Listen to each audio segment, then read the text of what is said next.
Praise the lord. హెబ్రీయులకు రాసిన పత్రిక 12వ అధ్యాయము 6వ వచనము.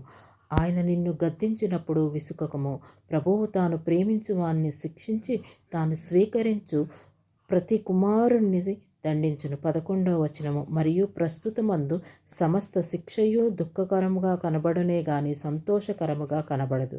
అయినను దాని యందు అభ్యాసము కలిగిన వారికి అది నీతి అను సమాధానకరమైన ఫలమిచ్చును. 14వ వచనంలో.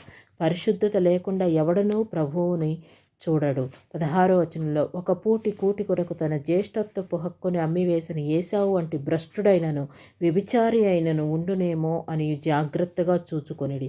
ఏశావు ఆ తర్వాత ఆశీర్వాదము పొందగోరి కన్నీళ్లు విడుచుచు దాని కొరకు శ్రద్ధతో వెతికినను మారు మనసు పొందని అవకాశము దొరకక విసర్జింపబడనని మనందరికీ తెలుసు. మనము దాన్ని తెలుసుకుని దేవుడు మనతో ఉన్నప్పుడే